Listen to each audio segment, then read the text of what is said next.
Madame, Messieurs, bonsoir. Merci de votre fidélité au sommaire. Face au blocage, les confessions religieuses autres que les 8 appellent à la prolongation du délai pour les tractations. Les orthodoxes coptes montent au créneau. Ils sollicitent l'ouverture du cercle. Félix Tshisekedi, Denis Sassou Nguesso, au centre des hautes études stratégiques aujourd'hui. Les deux chefs d'État ont honoré les lauréats de la 6e session ordinaire. Coup de théâtre à Lomami. Les enseignants sont bloqués depuis 3 mois à plus de 100 km des écoles. Ils n'ont pas assisté à la rentrée scolaire. Ils attendent le salaire. Ils souhaitent vivement le retour de Caritas pour la paye. Voilà tout pour les titres. Bonsoir. CHESD continue à former des experts dans la région. Les lauréats de la 6e session ordinaire ont été honorés aujourd'hui à la fin de la formation par la présence des deux chefs d'État. Guilain Kabalondi. De forces armées, ex-haut commandement au décor des grands événements.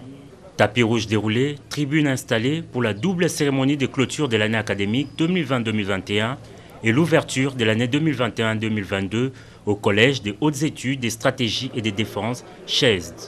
Une cérémonie présidée par le chef de l'État, commandant suprême des forces armées et de la police, Félix Antoine Tshisekedi Tshilombo, arrivé sur les sites peu avant son homologue congolais, Denis Sassou Nguesso, qui lui est parrain de la promotion 6e session ordinaire du CHESD. Ce centre d'excellence stratégique sous-régional a formé cette année 164 auditeurs, dont 122 à la session spéciale, 42 à la session ordinaire, parmi lesquels 6 venus des pays frontaliers, à savoir le Congo-Brazzaville, le Cameroun et le Burundi. Après avoir posé pour la postérité avec les promotions de la 6e session ordinaire, 4e session spéciale du CHESD et de la 4e promotion ESAM, les deux chefs d'État ont fait leur entrée dans l'amphithéâtre de cet établissement pour la cérémonie proprement dite. Des allocutions ont été prononcées. Les différents intervenants présentaient les CHESD comme une vision de l'excellence qui traduit l'ambition d'une armée qui vise à former des profils excellents dans un environnement d'excellence. Le moment M, ce fut la remise des diplômes aux lauréats. D'abord ceux de la 6e session ordinaire baptisée Denis Sassou Nguesso. Des mains du président de la République sœur du Congo, les auditeurs, composés essentiellement des officiers généraux et colonels, ont reçu tour à tour leurs diplômes. Ça a été suivi juste après les promotions 4e session spéciale baptisée Honorable Bati Lukwebo et la promotion ESAM, École supérieure de l'administration militaire, de recevoir à leur tour leurs diplômes. Pour l'honneur qui lui a été fait de parrainer toute une promotion, le président Denis Sassou Nguesso a adressé quelques mots élogieux à l'endroit des auditeurs. Les défis à relever sont importants. Nous ne pouvons que compter sur vous. Notre président en exercice de l'Union africaine nous regarde. En ce moment, le président en exercice de la communauté des États de l'Afrique centrale et le président en exercice de la communauté des États de l'Afrique centrale regardent les responsables de la commission. Le représentant est devant moi et le président de l'exercice regarde les hauts cadres qui viennent d'être formés et les invite au devoir, à la responsabilité, à l'efficacité et à l'excellence. Pour l'heure, je vous adresse à tous et à toutes mes félicitations pour les brillants résultats que vous venez d'obtenir. Je vous souhaite donc bon vent et une brillante carrière. Je vous remercie. C'est donc une année qui s'achève et une autre qui débute. Et c'est le président de la République, Félix Antoine Tshisekedi Tshilombo, qui a officiellement clôturé cette année académique et annoncé l'ouverture de la nouvelle année. Quelques cadeaux au nom du CHESD ont été remis solennellement aux deux chefs d'État pour leur participation à cet événement. Il faut rappeler que c'est en début de matinée de ce mardi que le président Sassou Nguesso a traversé le fleuve Congo pour rejoindre Kinshasa à partir du Palais de la Nation où il a été accueilli par son homologue Félix Antoine Tshisekedi Tshilombo. Merci Guylain Kabalondi pour ce reportage. La préservation de la biodiversité en République démocratique du Congo intéresse le monde. Le chef de l'État a échangé autour de cette question avec l'ambassadeur américain accrédité à Kinshasa. La problématique sur le changement climatique en République démocratique du Congo était sur la table des échanges ce mardi 5 octobre 2021 entre le président de la République Félix Antoine Tshisekedi Tshilombo et la délégation américaine. Conduite par l'ambassadeur américain en RDC, Mike Hammer, cette délégation a échangé avec le garant de la nation congolaise sur le moyen d'investir en RDC par le biais des entreprises privées. Nous avons un bon discours avec le président, donc il était très engagé de ce sujet. Nous avons discuté un petit peu qu'est-ce qui se passe dans ce pays, avec la forêt, avec l'énergie, avec la possibilité d'avoir une augmentation entre les États-Unis et le Congo dans ce secteur, le climat, le changement climatique. Nous avons aussi discuté un petit peu les impacts dans les peuples, dans les gens qui habitent dans le village rural, dans la forêt, dans la ville. Qu'est-ce qui se passe avec eux, avec le changement? Donc il y a des progrès avec l'échangement des experts. Il a la possibilité d'avoir d'investissements ici au Congo, avec nos compagnies privées. Il a des opportunités d'avoir le cartographie, les choses pour faire le mapping sur les géologues et aussi pour le forêt. Donc il y a beaucoup de choses qu'on peut faire qui sont simples, qui sont directes, qui sont rapides et qui sont avancées le développement du Congo. Cette rencontre était inscrite dans le cadre du partenariat privilégié entre la RDC et les États-Unis d'Amérique pour préserver l'environnement, mais aussi protéger le bassin du Congo. Ça coince toujours au sein des confessions religieuses. Les orthodoxes coptes montent en épingle. Ils sollicitent un élargissement de la plateforme pour plus de représentativité des 40 000 églises enregistrées au ministère de la Justice. Edi Tchala Katala. La désignation du président de la Commission électorale nationale indépendante est une urgence que seules les confessions religieuses semblent ne pas percevoir. Alors que les 6 ont déjà leur candidat et les PV signés déposés à l'Assemblée nationale, il y en a 2 qui propose un retour à la case départ avec d'autres prétendants. Puis ce groupe-ci qui revendique sa participation, alléguant que 8 confessions religieuses sur un total de 40 000 églises régulièrement enregistrées en République démocratique du Congo n'est pas juste. Il y a nécessité de reprendre la discussion à la convocation de Monseigneur Marcel Outembi, archevêque de Kisangani, président de la SENCO et président de la plateforme confession religieuse, tout en ouvrant le cercle à d'autres confessions religieuses comme les leurs. Nous rappelons à nos amis qui se sont retirés des centres interdiocésains de revenir à la table des négociations et puis de respecter le président des plateformes qui est la SENCO, qui est dirigée par Monseigneur Outembi, l'archevêque actuellement de Kisangani, qui s'est déplacé pour venir assister aux plénières et nos amis ne sont pas venus. Au bout de toute cette saga, ce que le peuple attend, tout le monde le sait, et j'imagine les confessions religieuses aussi. Et justement, face au désaccord, l'Assemblée nationale reprend l'initiative et les ambassadeurs des États-Unis et celui de la Russie appellent à un bon arbitrage qui privilégie le consensus. Ils l'ont dit aujourd'hui au sortir d'une audience que leur a accordée le président de l'Assemblée nationale, Christophe Mbosso. Sylvie Moimbo, reportage. Les 72 heures accordées aux confessions religieuses pour la désignation des membres du bureau de la centrale électorale par le président de l'Assemblée nationale étant épuisées lundi nuit. Et comme le violon ne s'accorde toujours pas, l'Assemblée nationale a décidé de prendre les choses en main.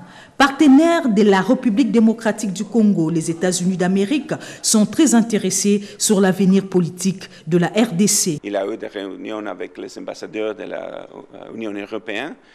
Il m'a bien informé et on espère qu'il y aura une solution, un consensus qui va pouvoir avancer la sélection de le prochain président de la CENI parce que, comme on avait dit, on voudrait avoir une élection en RDC en 2023 qui sera bien fait, transparent, équitable et qui va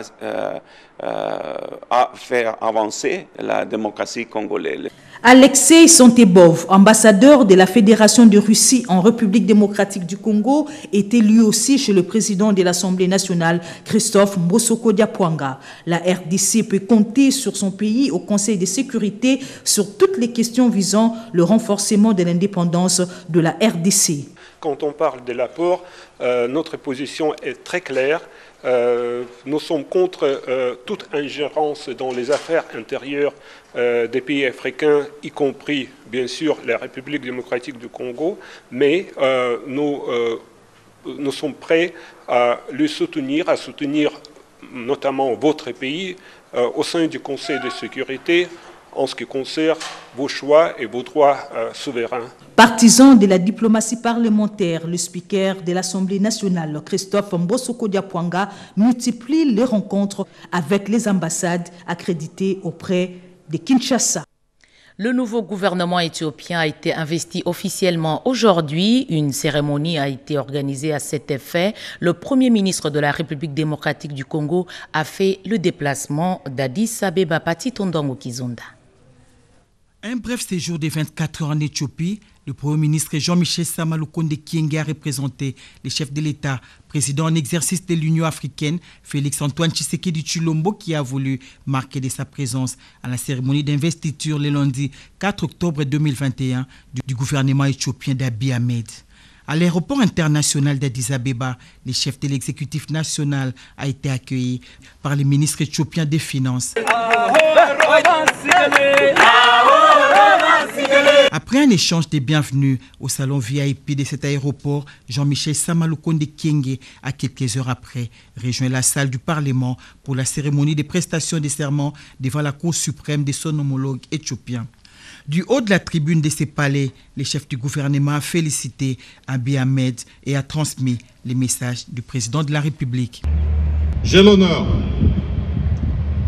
de représenter parmi vous et de vous transmettre les salutations fraternelles de son Excellence le président de la République démocratique du Congo, Félix-Antoine Tshisekedi Tshilombo, président en exercice de l'Union africaine.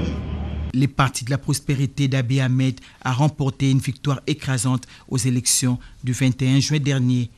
Je suis venu ici à Addis Abeba sur instruction de son Excellence Monsieur le Président de la République. N'ayant pas pu faire le déplacement, sa présence a été marquée par ma personne qui l'a représenté.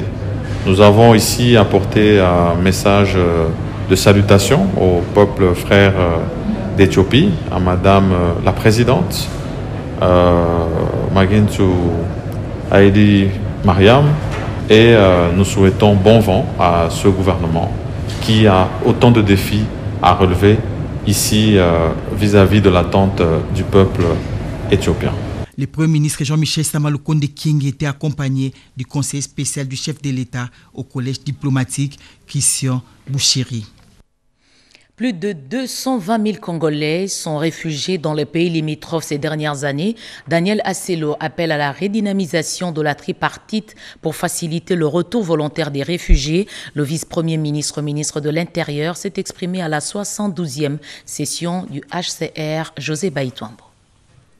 Le gouvernement de la République démocratique du Congo fait face aujourd'hui à d'autres défis, notamment la pandémie de la COVID-19 et la prolifération des groupes armés locaux et étrangers. Comme si cela ne suffisait pas, la République démocratique du Congo fait également face aux catastrophes naturelles, comme ce fut le cas de l'éruption du volcan Nyiragongo au mois de mai dernier à Goma, dans la province du Nord Kivu. Il s'en est malheureusement suivi de nombreux déplacements des populations. Cette situation a non seulement freiné l'élan de retour de nos compatriotes réfugiés vivant particulièrement en Angola, en Zambie, en Tanzanie et en République du Congo, mais elle a surtout déversé principalement dans les pays limitrophes, 922 275 réfugiés congolais, dont 415 472 en Ouganda, 114 887 en Afrique australe. Tenant compte de ces contextes nouveaux et dans l'esprit du pacte mondial sur les réfugiés, la République démocratique du Congo exhorte ses partenaires, à savoir la République du Congo, la Namibie, le Burundi et le Rwanda, à redynamiser les tripartites respectives déjà engagées avec le Haut Commissariat des Nations Unies pour les réfugiés afin de permettre le retour volontaire de nos compatriotes réfugiés en toute sécurité et dignité. Les recettes des passeports payés dans les missions diplomatiques, où va cet argent? La commission ECOFIN du Sénat a auditionné le vice-premier ministre, ministre des Affaires étrangères, pour avoir de la lumière. Le vice-premier ministre, ministre des Affaires étrangères, Christophe Lutundula, était le week-end dernier devant la commission ECOFIN de la Chambre haute du Parlement. Le chef de la diplomatie congolaise s'est présenté aux sénateurs pour répondre à 3 principales préoccupations, notamment la traçabilité du dossier passeport de 2018 à ce jour, les fonctionnements de nos missions diplomatiques et enfin la stratégie et initiatives prises pour l'encadrement de recettes générées par nos ambassades. S'appuyant sur le document soumis au Conseil des ministres, le vice-premier ministre, ministre des Affaires étrangères, a fourni des informations détaillées, quelques chiffres clés et statistiques fiables pouvant éclairer la religion des sénateurs. Les dysfonctionnements, il y en a eu à divers niveaux. Le vice-premier ministre, ministre des Affaires étrangères, l'a reconnu avant d'annoncer les dispositions qu'il a prises pour l'envoi des missions d'inspection pour régler des problèmes récurrents qui gênent l'efficacité de nos représentations diplomatiques. De nombreux problèmes relevés, principalement ceux liés au règlement des contentieux concernant les patriotes qui ont payé pour les passeports et ne les ont jamais reçus. Les sénateurs ont fait des propositions très importantes. Nous allons essayer de rencontrer leurs préoccupations très rapidement par un document écrit, d'autant plus que notre feuille de route a été déjà approuvée par le Conseil des ministres, donc c'est dans les instructions du chef de l'État.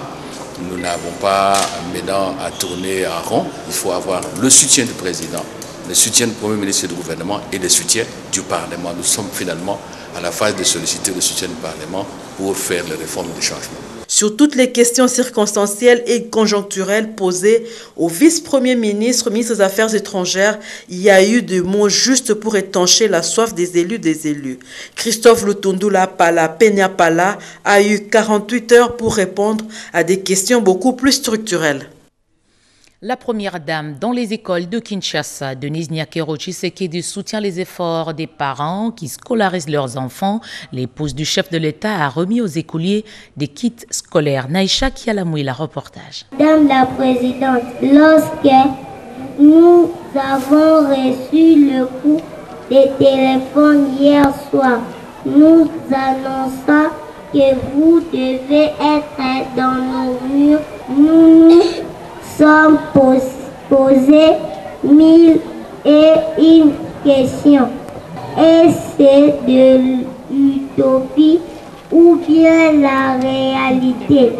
Ce que Miradi pensait irréalisable s'est produit ce mardi lorsque cet élève de 7e enlace la première dame de la République. L'épouse du chef de l'État est arrivée dans l'avant-midi à l'école primaire Bossalisani après un long trajet difficile à parcourir, mais pas impossible pour Denise Nyakero Tshisekedi, poussée par le désir de souhaiter une excellente rentrée scolaire à sa manière aux élèves de cette école de la périphérie de la capitale Kinshasa. Dans un élan de solidarité, la fondation de la première dame a remis aux jeunes apprenants quelques kits scolaires composés d'uniformes, des cahiers et autres objets classiques. Le minimum pour supplier les efforts déjà consentis par les parents d'élèves. À l'école Saint-Cyprien de Lausanne, l'une des étapes de la tournée de la première dame de ce mardi 5 octobre 2021, les élèves ont eu droit aux habituels encouragements de la First Lady pour espérer bénéficier de la bourse Excellencia qui devient au fil des jours la motivation première des finalistes du bleu et blanc. La première dame de la République a fait de l'éducation des plus jeunes une priorité de son action à travers notamment la fondation qui porte son nom.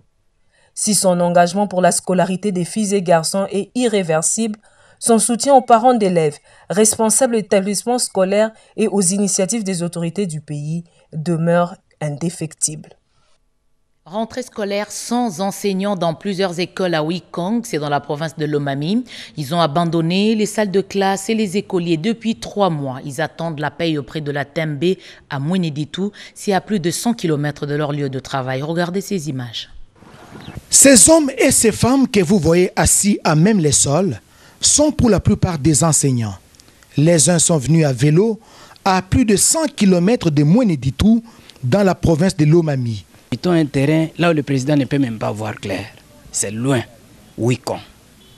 Très loin d'ici, à presque 120 km. Les difficultés, c'est la paye de Tembe. Nous suivons l'argent jusqu'à Moueneditou, vous voyez ça. C'était un peu ça. Par vélo, imaginez-vous. Nous les enseignants, nous souffrons beaucoup ici. Mais le peu que nous gagnons là, pour les retirer ici, c'est très difficile.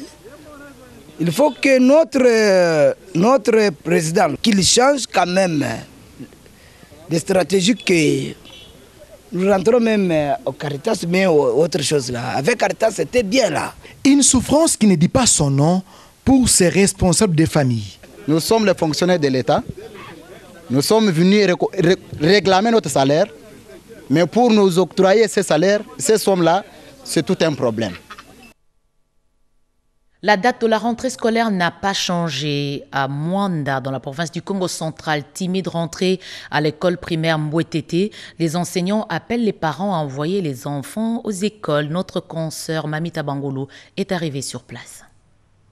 1200 élèves sont attendus cette année scolaire à l'Epembetete Yamou. Déjà pour ce lundi 4 octobre, au moins 500 élèves ont répondu à l'appel. Confirmation de la sœur directrice Marceline Mamboui. C'est la rentrée comme vous le remarquez, les enfants sont là. Nous attendons normalement l'effectif de 1200 élèves, mais je vois, même si on n'a pas encore eu les nombres exacts, mais vous venez de le remarquer, c'est plus ou moins 500 élèves qui sont déjà là. L'enseignant Condé exhorte les parents à envoyer leurs enfants à l'école. Il y a des parents qui continuent à se demander est-ce qu'il y a rentrée. Et ils nous posent même des questions, mais c'est est-ce qu'il y a la rentrée. Ils nous appellent même par téléphone. Je leur dis toujours, suivez la radio. L'État nous a dit les 4 il y a rentrée. Il n'y a rien qu'on a modifié depuis que l'État nous a fixé la date de la rentrée. C'est pour ça que j'insiste ou bien j'invite à ces parents-là de bien vouloir nous envoyer les enfants. Il y a de ceux qui continuent à garder les enfants, de nous envoyer les enfants. Les anciens le savent. Nous, quand il y a rentrée, on démarre tout. Au lieu que l'enfant soit pinou ou bien qu'il soit en retard pour les leçons, il faut qu'on nous envoie ces enfants-là pour qu'ils viennent étudier. Toutes les dispositions sont prises pour assurer un encadrement adéquat aux élèves de l'Epembetete Yamou de Mwanda. Autre chose, renforcement des capacités au sein de la Commission nationale de la concurrence. Un atelier était organisé à Kinshasa grâce à l'appui du COMESA. On fait le point avec Sandra Nyangitabou et Guilain Kassou. Organisé par la Commission nationale de la concurrence avec l'appui du marché commun de l'Afrique de l'Est et du Sud, COMESA, l'atelier de renforcement institutionnel de la CONAC a fermé ses portes. Le Premier ministre Jean-Michel Sama Lukonde Kyenge, empêché, s'est fait représenter par le ministre d'État, ministre du Plan Christian Mwando Simba. La Commission nationale de la concurrence, ainsi renforcée, jouira de toute son indépendance. Le ministre de l'économie nationale, Jean-Marie Kalumba Youma, a pris l'engagement alors qu'il saluait le bon déroulement des travaux. Les travaux dont j'ai l'honneur de présenter la synthèse ces jours s'inscrivent dans le cadre des différentes réformes initiées par le président de la République pour l'amélioration du climat des affaires sur le territoire national dans le contexte de la mise en œuvre effective des politiques visant un développement de la RDC. Le représentant du Premier ministre qui a clôturé ces travaux a tenu à remercier Willard Mbwemba, directeur général intérimaire de la commission de concurrence du COMESA. C'est pour moi un agréable devoir de procéder ce jour à la clôture de l'atelier de renforcement institutionnel de la concurrence et de la protection des consommateurs, ainsi que de sensibilisation des parties prenantes à la concurrence. À ces assises, la FEC, la NAPI, l'Association des consommateurs, les tenanciers de chambres froides du Congo ont pris une part active. Des entrepôts pour emmagasiner les récoltes de quelques produits tels que le riz et le café. Plus de 28 000 petits producteurs sont concernés par cette opération.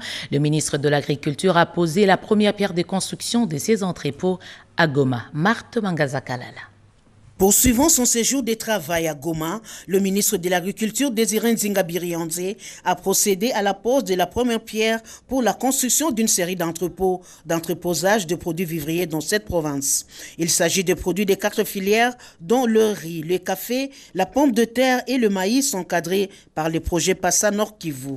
C'était en présence du gouverneur militaire Constant Dima et d'autres autorités politico-administratives. Ces entrepôts constitueront un point de rencontre entre les producteurs et les acheteurs. Ce projet agricole qui accompagne 28 400 producteurs va s'étendre jusqu'à l'aménagement des routes des dessertes agricoles en 2022 et l'OVDA sera le partenaire privilégié. Le gouvernement des Warriors, il s'attelle à résoudre toutes ces questions. C'est comme ça que nous avons lancé les projets développement des 145 territoires que nous avons dans le pays. Une cagnotte de 100 millions de dollars va être injectée dans les territoires. Ça servira à développer les routes de cette agricole, à refaire la vie dans les territoires au fait. Parce qu'il n'y a pas que ça, il n'y a pas que l'agriculture, il y a aussi la territoriale. Vous trouverez les AT qui n'ont plus de logement, mais c'est tout un plan qui est en exergue et que le gouvernement se prépare pour le faire avant 2023. Donc nous sommes en train de reprendre la place que nous avions dans le concert des nations. Les travaux de cet ouvrage de 32 mètres de longueur et 12 mètres de largeur prendront plus ou moins 6 mois d'exécution. La production de la protéine animale en République démocratique du Congo, une firme américaine Agrico spécialisée dans la pêche, a partagé les idées avec le ministre de la Pêche, Edi Tchela. Après avoir donné un coup de pouce au sous-secteur piscicole avec la campagne de distribution des alevins et leurs aliments, le ministre de la Pêche et Élevage, Adrien Bokele-Djema, a échangé avec la firme israélienne Agrico, spécialisée dans l'élevage et la pisciculture. C'est un contact qui augure un partenariat à longue durée au bénéfice du peuple de la République démocratique du Congo. Là, nous venons proposer un projet de grande envergure qui va permettre au Congo non pas de régler 100% des problèmes de sécurité alimentaire, mais de commencer vers une voie où on pourra produire de la protéine animale au Congo et de qualité satisfaisante pour pouvoir subvenir aux besoins alimentaires de la population. Nous allons proposer exactement ce que le Congo a besoin, ou ce que la région a besoin en termes de protéines animales. Si une région consomme beaucoup plus de viande de porc que de viande de volaille, on va proposer un projet plus important en termes de viande de porc. Le ministre de la Pêche et Élevage est bien déterminé à accomplir les missions à lui confiées par le chef de l'État Félix Antoine Tshisekedi dans le cadre de la lutte contre l'insécurité alimentaire. Pour terminer, 2 ans après sa construction, dans quel état se trouve le mausolée de feu Étienne Tshisekedi? Le secrétaire général de l'UDPS, Augustin Kabouya, est allé sur place. Regardez. L'entretien des mausolées de feu Dr Étienne Tshisekedi Mulumba préoccupe au plus haut point le secrétaire général de l'UDPS. Lundi 4 septembre, Augustin Kabouya est descendu pour la 2e fois en 72 heures en ce lieu mythique pour s'enquérir de l'état de l'entretien. Accompagné de quelques cadres de son parti, notamment présidente de la Ligue des femmes et celui de la Ligue des jeunes, le numéro 2 de l'UDPS a procédé au remplacement des nouveaux drapeaux du pays et de son parti qui flotte autour de ces mausolées. Ensuite, il a remis quelques outillages pour assurer la propriété de ces lieux aux chargés de ces tâches en ces lieux. À la question de savoir pourquoi fait-il régulièrement ce travail, le secrétaire général répond que cet endroit doit demeurer propre, vu le nombre de visiteurs. Si je le fais régulièrement, c'est parce que je suis de sa famille politique et Étienne Tshisekedi est mon maître politique, a-t-il conclu. Pour lier l'utile à l'agréable, le secrétaire général a remis les fournitures scolaires pour permettre aux enfants des gardiens de ces hauts lieux de bien reprendre le chemin de l'école. Sur son chemin de mausolée, le cortège du secrétaire général a été stoppé au niveau du marché de la Liberté par la population de la Tchangou où on scandait des chansons en l'honneur de Félix Antoine Tshisekedi Tshilombo. Voilà, fin de ce journal. Madame, Messieurs, merci de l'avoir suivi à travers le monde. Vous nous avez pris en cours. Je rappelle les principales informations. Le blocage persiste pour la désignation des nouveaux animateurs pour conduire la CENI. Les confessions religieuses, autres que les 8, appellent à la prolongation du délai pour les tractations. Les orthodoxes coptes montent au créneau. Ils sollicitent, vous les avez suivis, l'ouverture du cercle des discussions. Félix Tshisekedi de Nice Sassou Nguesso au Centre des hautes études stratégiques. C'était aujourd'hui. Les deux chefs d'État ont honoré les lauréats de la 6e session ordinaire du CHESD. Et puis le coup de théâtre à Lomami des enseignants depuis 3 mois à plus de 100 km des écoles. Ils n'ont pas assisté justement à la rentrée scolaire. Ils attendent le salaire et ils souhaitent le retour à la Caritas parce que la Tembe n'arrive pas à honorer sa part de responsabilité. Retrouvez le journal à 23h avec Getty Omatoko. Je reviens demain à 20h.